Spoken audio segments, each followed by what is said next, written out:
The time right now is 7:25, and Mayor Daley is responding to an accusation by Cook County Board President Todd Stroger. Yeah, the New York Times quotes Stroger as saying that it is, quote, a slap in the face that the mayor does not support Stroger's bid for re-election.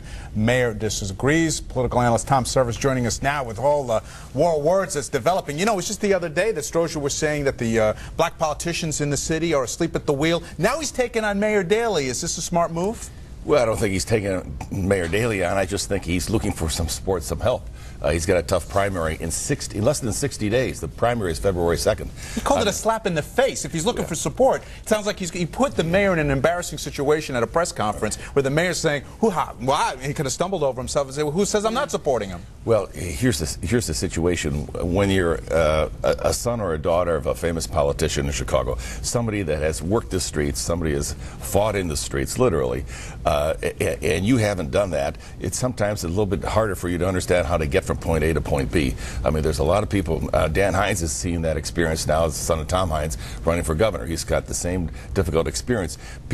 He's not his dad. I mean, Todd Stroger is not John Stroger. Todd's got to earn his own stripes. Mayor Daley is looking for him to earn his own stripes.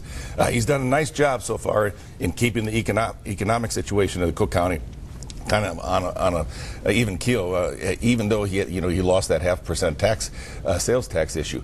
But John Daley, the mayor's brother, head of the finance committee for the Cook County Board, was against him on that issue. That should have, if you're reading the tea leaves, the mayor doesn't have to say this or doesn't have to say this. All he has to do is look in this direction or that direction, and all of a sudden the heads move. So Todd Stroger knows the heads are not moving in his direction right now, and he's got a tough race. He's got a very tough election battle. What are his chances right now, do you think?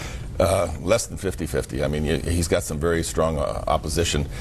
Terry O'Brien is strong. Tony Preckwinkle is strong. But they're afraid that they may divide the black community, the 3 black candidates. So they're trying to talk to each other. The ministers are trying to work in the background. But I think, you know, the decision is probably going to be decided by the suburban vote total. The suburbanites are very upset with the way Cook County has been run. They think the Chicago Democrats are responsible for that. So I look to see, you know, if Todd wins, it's going to be an upset. Very quickly, let's talk about Gitmo detainees coming to Illinois, because the Washington Post ran a pretty good piece yesterday. About a dozen Illinois representatives were briefed. What did you take from that article? Well, you know, it sounds like it's a done deal.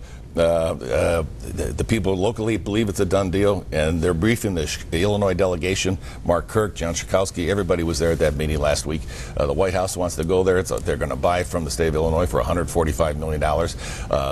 It's going to take some time until next summer. But can you imagine all those detainees in Cuba right now, where they're kind of safe and secure, and it's okay except for the national pressure, international pressure for moving them. They're going to come here to Illinois. They're going to be within 2 or 3 years, 2 or 3 hours from here. I mean, in the heartbed of the Midwest, the heartland of America, we're going to have, you know, these terrorists or these people that are being detained because they're suspected terrorists right here in our backyard.